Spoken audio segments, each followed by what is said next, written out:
مصلحا ومجددا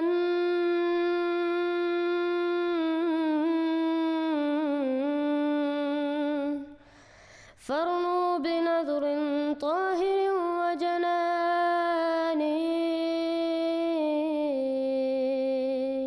Assalamu Alaikum wa rahmatullahi wa barakatuhu. Alhamdulillah, with us today we have our beloved brother Edvin from Bosnia living in America, and he is a convert to the true Islam, Islam Ahmadiyya. Today we will hear his story of how he found the true Islam. Assalamu Alaikum, brother. Alaikum assalam. Like was told already in the beginning, my name is Edvin. Full name is Edvin Bayraktarevic, Bosniak from Bosnia, currently living in USA. I was born in a socialist country. At that time, Bosnia was part of the Yugoslavia, which was constituted as a socialist country. And even though system was not that harsh as was in Soviet Union, as is right now in China, still that freedom of religion was not fully practiced, and people had troubles, especially when they wanted to participate fully in these government jobs. They had to give up one or another side if you wanted to be part of the government jobs or being part of these leading structures. You have to give up on your religious side if you are on your side, like practicing your religion. They watched at you with a different eye. Especially there was a harsh on us Bosniak Muslims, that even from the beginning of that country, our name was stripped away. Our language was banned. Name of our language was banned, and the Muslims had people mullahs educated by these socialists, by the communists, infiltrated into the structures of Muslim organizations, and they've been controlling what people are talking, saying, and that was how life over there. I'm not saying that was like 100% harsh, and people were going in jail for every single word, but they have to watch out on what they're saying. Me, I was born in one family that knew their roots, that we are Muslims, that we've been practicing around, knowing for the Eids, and going to elders, greeting for Eid. But in general, less and less young people was practicing that religion, and there was not too much knowledge among these young people why actually practicing all these Islamic duties, what they be actually practicing, even though there were fractions of what Muslim has to practice. And that was my childhood. That actually, as a kid, we didn't care too much about religion. We didn't hear too much about religion in general. It was not over there on TV. Mosques and churches, the synagogues were around us. But even in the school educational system, they didn't teach us too much about these about history of the religion. If was something over there, it was really on a short notice, and what was implemented down on people's brain, people's mind. It was that religion is a main enemy of the humanity, and that because it is religion is used to control masses, and that because we have to stay away from that. That is what I remember as a kid, that I've been said by these people who were like in the mid age, and that is how they get brainwashed in a society, like in the workplace, in educational system, and on throughout these media, and in general, that is how that life was going on. I'm not saying that. So I think that they try to keep that ignorant side of the Muslims strong, so that we don't actually learn about our religion. And what was major opinion about Muslims on Balkan Peninsula, in Yugoslavia, that all the Muslims in the world are one single body, that there is no like division among them, there is no fighting between them, and that is like just one body that exists over there, and they are like they have their countries over there organized in some ways, and but they are there, that they don't have conflicts among them, either on because of secular for secular reasons or for religious reasons. That is, I remember these pictures through my how that was going through my childhood. That have been talked about, and how was talked, how was portrayed over there on TV. And one particular sentence that was really stuck up on my mind as a kid. I mean, what I was like 9, 10 years old, maybe even younger. That out of all these stories about Islam, they were always saying that Muhammad sallallahu alaihi wasallam is the last prophet, and the Muhammad sallallahu alaihi wasallam is the last prophet. Muhammad sallallahu alaihi wasallam is the last prophet. And even as a kid, I always asked myself, why there is no prophet after Muhammad sallallahu alaihi wasallam? Even though I didn't know too much about Islam, I didn't know about Muhammad sallallahu alaihi wasallam. I didn't know about Khalifatul Rashidin. I didn't know too much about history of Islam. I didn't know, as a kid, like I said already, we haven't been too much informed about these things in the family circles or in the schools. And throughout this process of growing up, going through education, through schools, there was one major turn point in my life that probably would be turning point for everybody. War happened on the Balkan Peninsula. War happened that broke out in 1992. Even though that war was already like mentally prepared for that area for longer time, because some nationalists, either on the right or on the left from Bosnia, they've been already prepping a situation to for aggression and coming up on Bosnia territory and snatch away. I mean, split the country in between two of these aggressors. And what was going through these 3 something years of war, it was that these aggressors, they didn't have to even attack on Bosnia, because how Muslims lived before that war, we would. Muslims in Balkan Peninsula will swing away, in Bosnia particularly, they will swing away from Islam, and they would even come back to the Islamic roots. They will forget religion in just a couple of years. So basically, they just these aggressors, they just rush their own way to do something. If they let it go, probably they would have their target finished on a peace way, in general, like that. But that was Allah's plan to save Islam on the Balkan Peninsula, to save Islam in Bosnia, and to save Muslims in Bosnia, to save Bosniak Muslims in Bosnia and Herzegovina.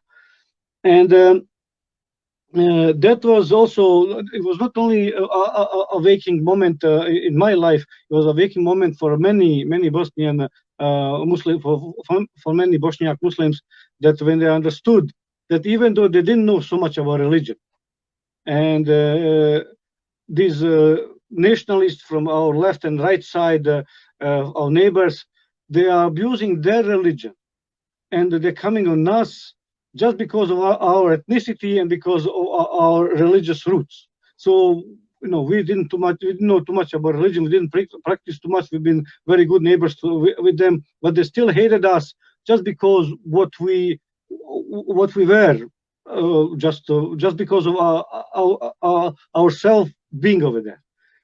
And that war was really a bloodshed. So many civilians died. I remember my first Ramadan and first fasting moment. It was in a war. So you see how that clicking time comes and how brain works, and then you realize that there is something that you really have to change in your life. And I start learning about Islam slowly. I remember when father brought the Quran in the home, and I said to myself, if he's in the home, let me read it. Let me see what this book is saying. And throughout this learning process about Islam and what Islam is actually teaching us, and why these guys on the other side, they want to kill us. Why we have to learn, for God's sake, and why they hate us so much. That was sentence that Muhammad Sallallahu Alaihi Wasallam is the last prophet, and my asking myself why he's the last prophet, why there is no prophet after him, what is going on with Islam.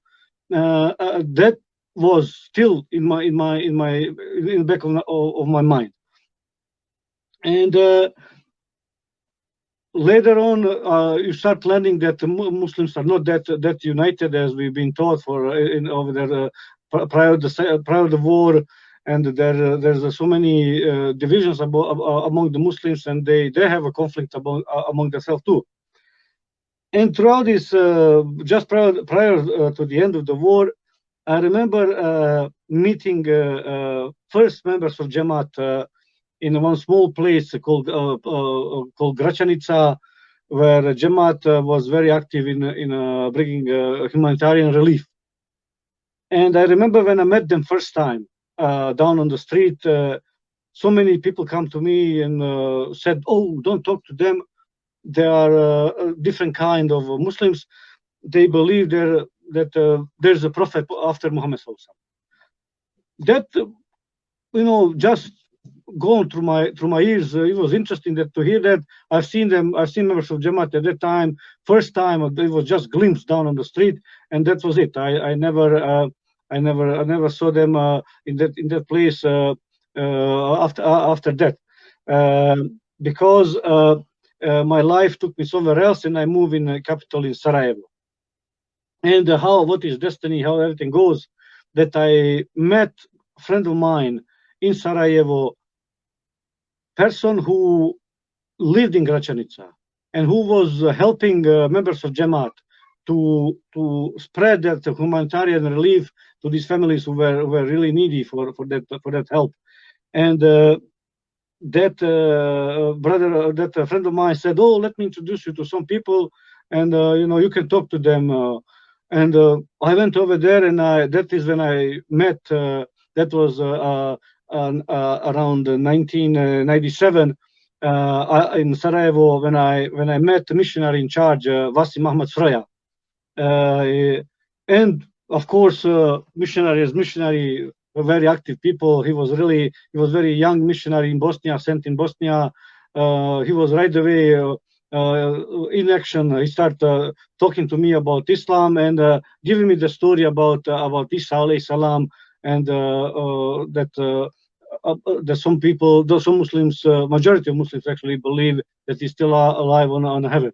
For me, at that moment, that story did not have any importance, because I did not have clue what he's talking about at that moment, because Muslims do not talk in general too much about this particular issue, about the death of Isa alayhi salam, about what other Muslims believe about his that they believe that he's up on they believe he's somewhere risen somewhere up in heaven, and that they believe that how he will come back.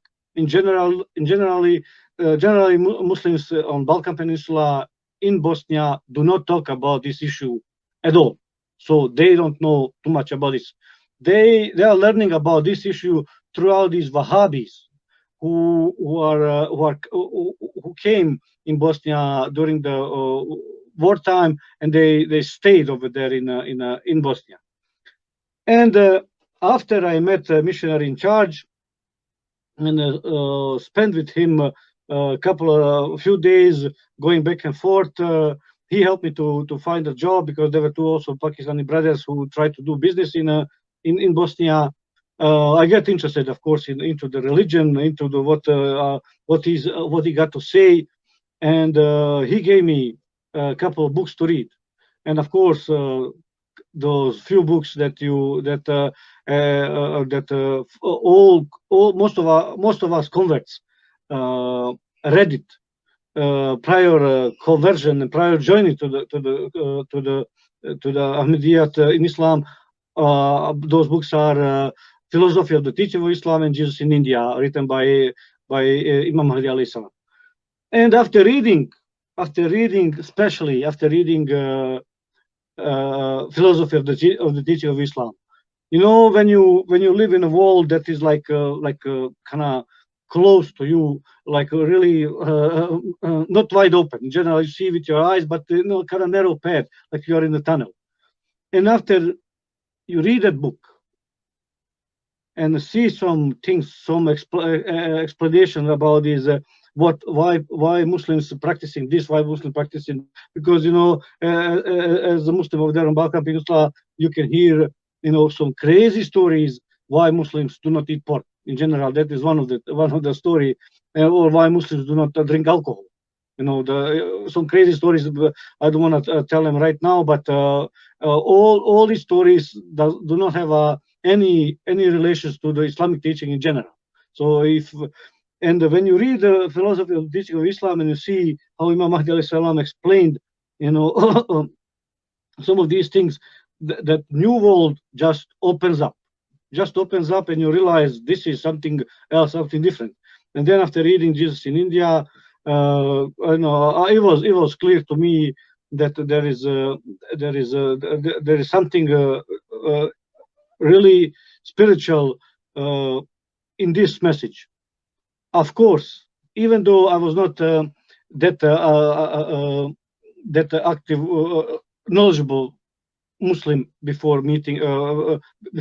met a missionary in charge, that sentence that Muhammad Sallallahu Alaihi Wasallam is the last prophet, that kind of engraved in your brain. So when you hear the story that there is a prophet after Muhammad Sallallahu Alaihi Wasallam, and after the missionary tried to tell me there is somebody who came after Muhammad Sallallahu Alaihi Wasallam, to, even though his explanation was perfectly all right, but when you hear that thing, oh, there's a prophet after Muhammad Sallallahu Alaihi Wasallam, boom, there is right away like that backing up.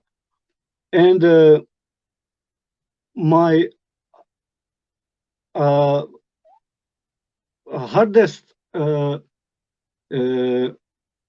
worst path to cross, to worst road to go over, was to acknowledge in my brain that there is a prophet after Muhammad Sallallahu Alaihi Wasallam. And that prophet is not the one who is changing Islam in general, but later on these explanations you have to explain to yourself in general, with the help of a missionary, but you have to accept that on a really reasonable way. And that was really a hard point for me to get over it and to become a member of Ahmadiyya Muslim community. After I crossed that bridge, and after I accepted Ahmadiyya, and after I start learning even more, I think Shaitan holds you so strong back, pulling you back to do not understand this message, that you don't have a clue how that is like you put like a heavy load on your shoulders, and you try to jump. But after you say it and after you accept it, that is like boom. You suddenly feel like you jump. You can jump up to the moon. And after accepting becoming member of Jamaat, after signing up a bayat, and after missionary in charge, Wasim Ahmad Surya explained me some things, what's coming with signing up a bayat. I try to learn, of course, as much as possible to read the books, and I try to hang in that mission house as much as possible, so to do not lose that grip with the Jamaat. Jamaat moved around Sarajevo from place to place, and throughout this my process of becoming a better Ahmadi, better member of Jamaat, I was talking with my members of family, and not only talking, I was really praying a lot, trying to see what Allah got to say about these people who are very dear to me, and are they're gonna join to this community, because I was, out of all my friends, out of all my family, I was the first one who become member of Jamaat, who started offer the prayer, and I mean, I never felt that any burden because of that. But people look you with a different eye. Oh, look at this guy! Look at this guy! He's different than us.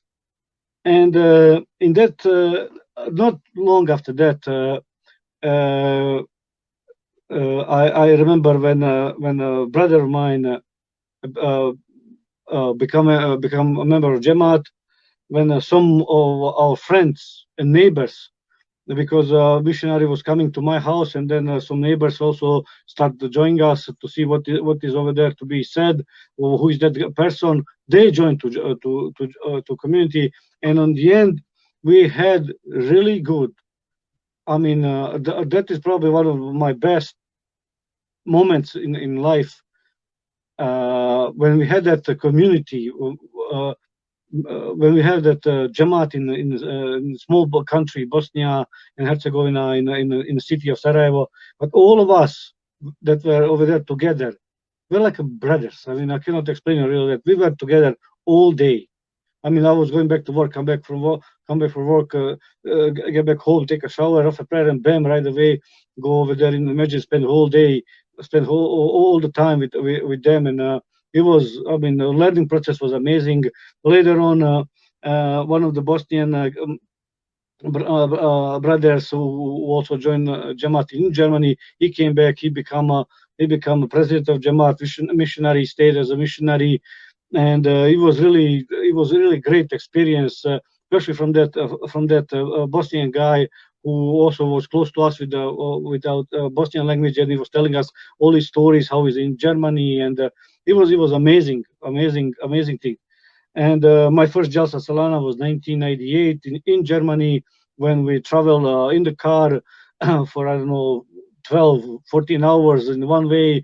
In another way, we switched the vehicles. Jamaat now gave a better. There was a van with a whole load of books. So it was that first Jalsa was great experience. I didn't know what is Jalsa, how Jalsa works, and that was my those are my first step in the Jamaat. Of course, missionary, of course, tried to explain about chanda, about sacrificing, and I accept that right away. I was paying out of my paycheck what was due, and I remember also throughout when we first the itikaf was done in the masjid. That was great experience. Unfortunately, I didn't have a chance to repeat it after Bosnia. That is, whoever had a chance to do that should do it, because that last 10 days of Ramadan are amazing spiritual experience. But then life was going on. 2001, there was a moment in my life when I came here in USA with my brother and parents. we're still here, live here in Iowa.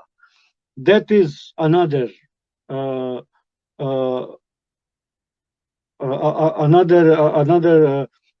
world, how should I say, because now when you come from smaller Jamaat, from a smaller community, now when you come in a Jamaat as big as USA Jamaat, and I remember coming here in Iowa. Me and my brother, we were the only one in Des Moines area. We didn't know anybody. We've been offering Juma in our apartment home. We didn't know where to pay chanda. That was 2001. It still was dial-up internet, and we tried to find the closest member of Jamaat to us. We find out that is Chicago. I remember sending first chanda in an envelope, sending a cash.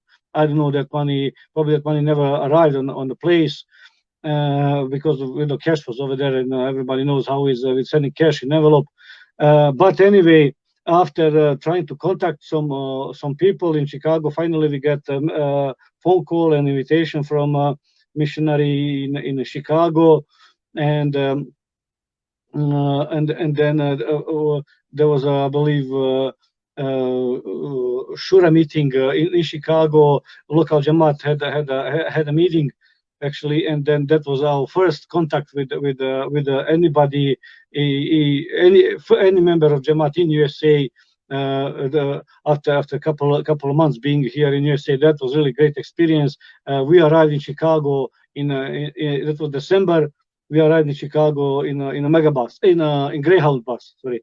And even that when you see Chicago first time, especially in December, was a great experience. And then later on, everything is like history. After that, of course, meeting more and more members of Jamaat. I was at that time young Ghulam, going on Ijtemas and meeting more and more people, staying active with the sport activities inside of Jamaat, staying active with Jamaat Tabligh activities. My first, after having some success with the Tabligh here in Iowa, my first office, my first duty inside of Jamaat, USA Jamaat, was that I was Naib Muftahim Tabligh, Ghulam Ahmadiyya. And then that was great experience, because at that time one of my duties was to call every single member of Jamaat in USA, or every single Hadim in USA, to talk how everything goes, how Tabligh is working at that time. And life was going on. I was thinking, of course, about marriage, how that goes. My brother, he got married first. He met his wife through one brother who came for work from Canada here in Des Moines area for John Deere. And then he said that he could help him if he wanna marry. That is when he got in contact with the family over there in Rabwa, and that is how he got married. That was great experience, especially when you married somebody from Rabwa, and those ladies really they bring some spiritual peace into the family, because they're already knowledgeable about Islam a lot, so they teach already us converts a lot about Islam. And it was about time for me also to get married. Then through that, the same missionary in charge in Bosnia, Vasim Ahmad Suraya, he introduced me to family over there in Rabwa again, and that is how I met my wife. And we met first time in England, and our nikah was announced on Jalsa Salana 2007. Hazur read my name on that Jalsa Salana. I was really proud. I was very proud of that, because tent was packed up, was full. And then I stood up, and when they read your name like that, and in front of such a huge audience, and then when Hazur is reading your name, and that is really amazing. after getting married, life goes way in different direction.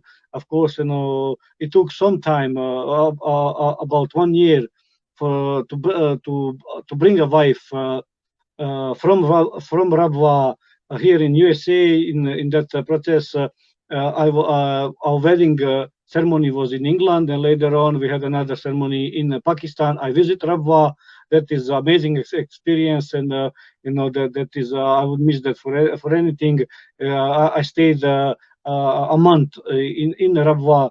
I visit every single corner. My wife, she has born over there. She was great tour guide, and she really introduced me to history of Rabwa in general. Now, after she came here, we moved in the house. Now we have 3 kids, and my Jamaat activities are changing too. As a Hadim, I was Qaid for Iowa Jamaat, and after I cross over 40 years of age, my brother in the process, my brother was a Sadr of Iowa, and then now I'm serving as a Sadr of Iowa Jamaat. And that is amazing experience. What you can when you start learning through this process about how Jamaat works, and that is what I'm trying to emphasize to this, because this is a small community. Right now we have around 35 members in Iowa, and I'm trying to tell them that to use this moment where they are in a small Jamaat to see how they can actively participate in a Jamaat work, and because when Jamaat grows up, and if they move somewhere else where there's hundreds of members of Jamaat, over there is a lot harder to participate actively as is over here. My great experiences were when I was a member, when I was a Shura delegate. That is something that probably I wouldn't experience if I didn't move here in USA. And that experience is something that really there is you can make just whole video just about talking about your Shura experience when you go over there, when you meet another delegate, when you elaborate all these things that you can tell in front of best people in Jamaat, those guys who are actually bringing decisions. And when Amir of Jamaat is sitting over there, and all these things is wrapped up and then sent to Hazur, that is something that really you have to experience to understand how that works. I would like to turn just to one really important thing. Throughout this all my growing up with the Jamaat, and one very important thing is that learning process. My learning process started over there in Bosnia, and that is probably great best for the foundation that could be given to me. Because later on everything was built on that what I was what I've been taught over there in Sarajevo, in Bosnia and Herzegovina. Because, like I said, that was really small community, and the president of Jamaat, missionary in charge, they really had a time to spend with us, and that to answer all our questions that we had about Jamaat, all these things that you hear on the side, then you bring to Masjid, then you ask, and they elaborate, and to explain all these problems. And that learning process was so good, so great.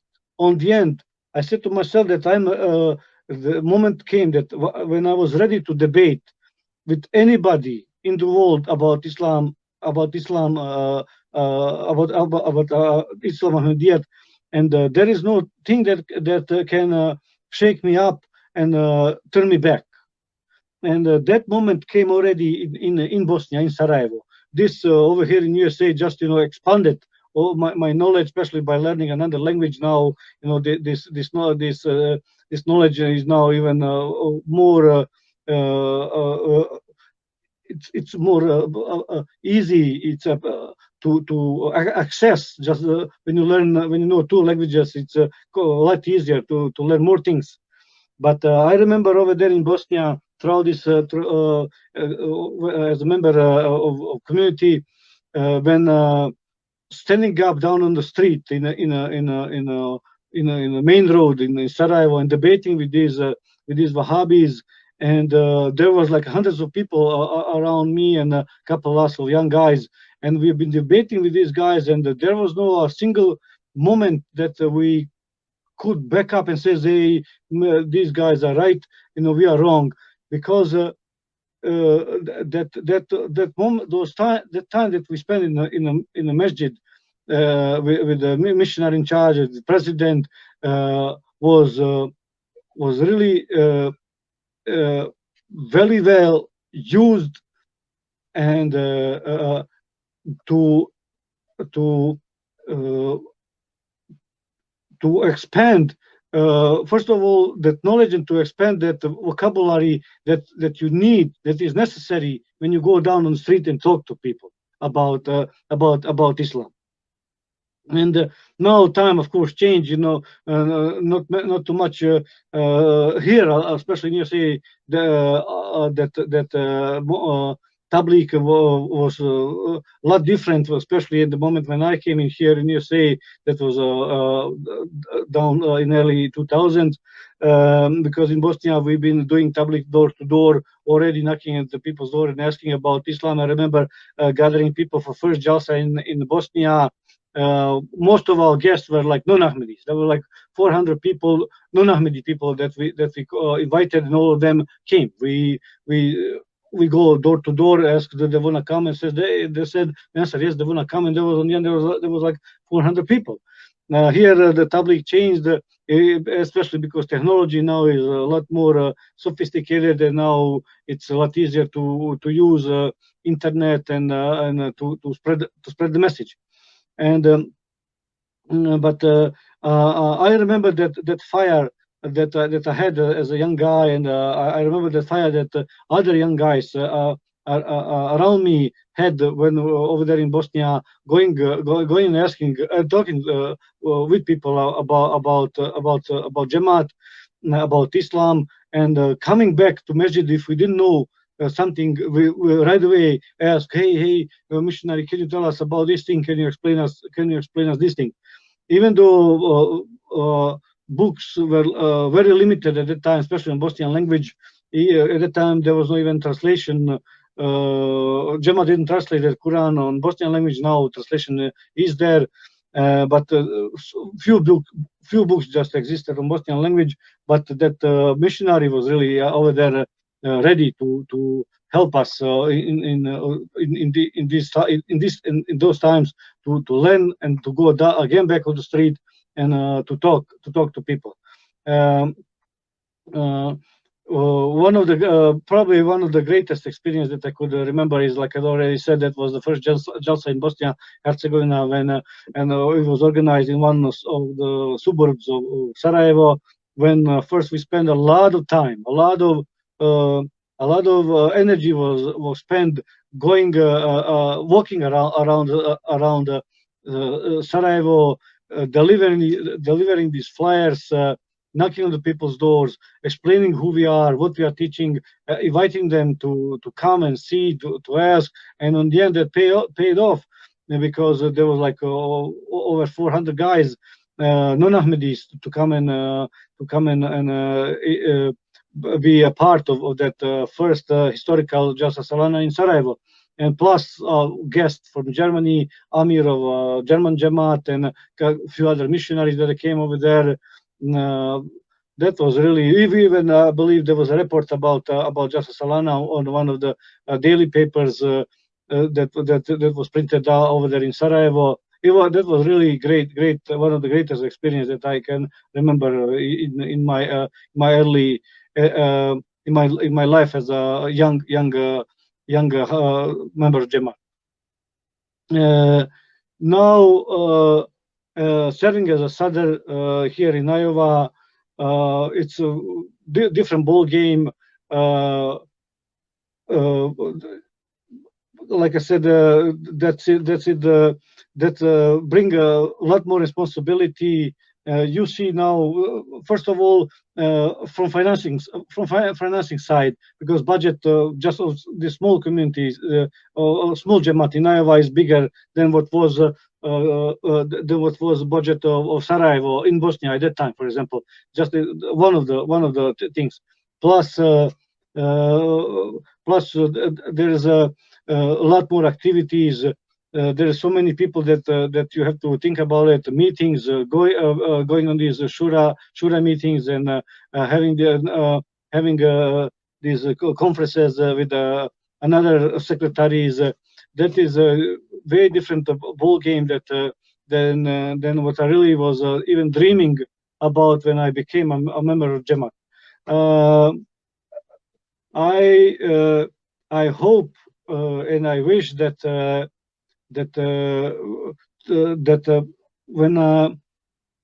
people will understand how important is this message that we have right now in our hands, so that we have to deliver this around to people around us. Because when I was the only member of Ahmadiyya Muslim community, Ahmadiyya Muslim Jamaat, out of my family, I remember spending a lot of nights, praying to Allah so to help my family to accept this truth. And now there's my whole household are members of Jamaat, and my parents and brother, and of course my wife there and kids. So Allah really reward all the hard work that you have to that you put up, plus prayers, and Allah really rewarded that with abundance. But there is no moment to stop, because there are people around us. Still, I have relatives around me. I have neighbors, and we have to try to lead life that people knows us and met us, sees us already as a Muslims, because we are like a lighthouse right now in general, because you have all these people that they like they're still living in that kind of Islamic way of living as they live before war. Still they can practice. They don't have to practice in general. So when they see us, they see the way how Islam should be practiced in general. So we have to keep up that level of practicing of Islam, and maybe inshallah somebody out of them will join community, and throughout our actions around them, throughout our words deliver to them, or maybe just through simple seeing us how we are practicing Islam, because we are not unnoticeable. Don't think that people do not see what you are doing. So if you are going regular in the masjid, if you're offering prayer and leading that Islamic way of living, one day if some person like slip and do something bad, they're gonna recognize that thing right away.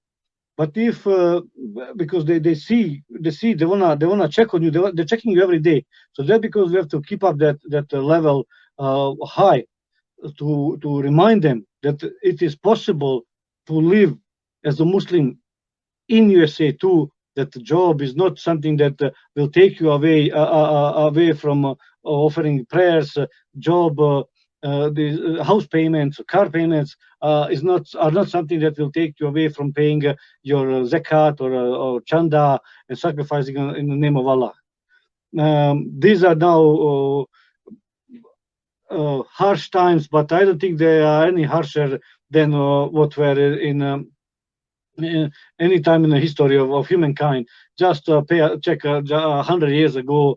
I don't think that people 100 years ago live any better than what we live right now. We have now this moment of coronavirus, pandemic around us, but I don't think that they should give us easy pass on practicing our religion, on sacrificing in the name of Allah, and doing all the things that are recommended, and they're obligatory for us as a Muslims.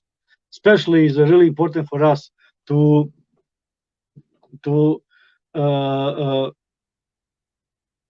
understand what people wanna hear about Islam. We have to do step by step.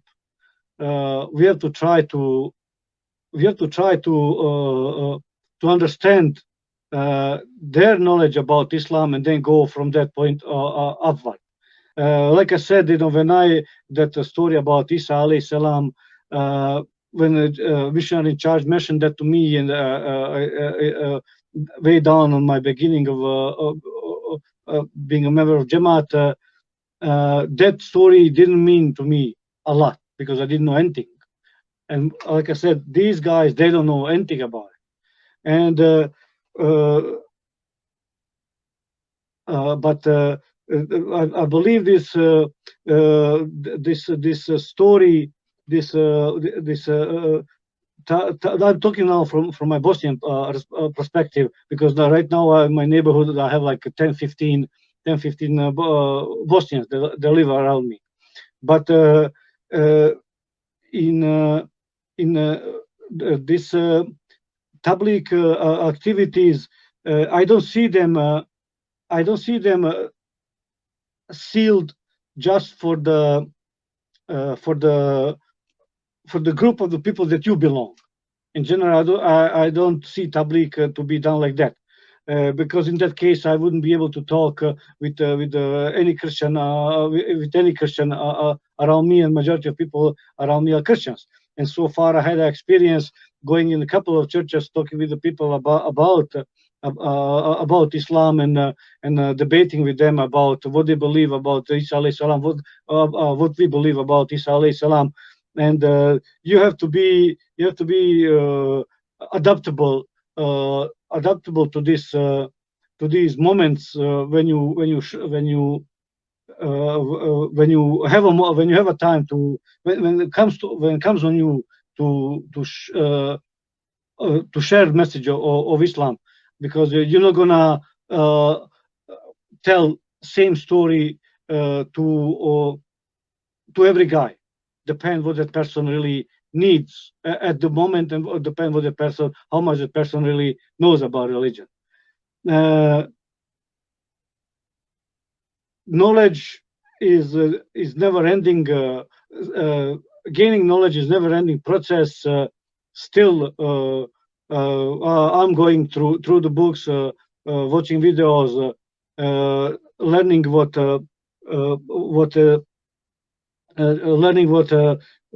other people believe, learning what Ahmadiyya teachings, so that we can deliver proper message to the people around us.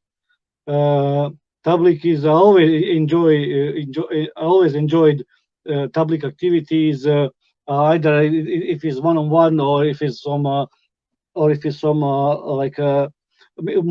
interreligious gatherings. And I think that every Ahmadi Muslim is in general tabligh secretary, and just we have to be aware how much we know, and how much to whom we are going to deliver that message, because like I said, we have to be prepared, and we have to be like a wide open book of all the stories, so that we are able to share it. Jazakallah, and Assalamu Alaikum warahmatullah.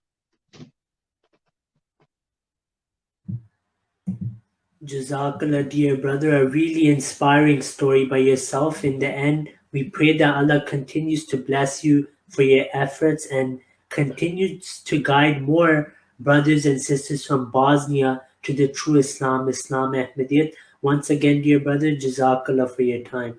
Assalamu Alaikum wa rahmatullah. If you have not yet subscribed, make sure to subscribe and click on the bell icon so you can get notifications for every new video. Also make sure to like and comment on the video and follow on Twitter and Instagram.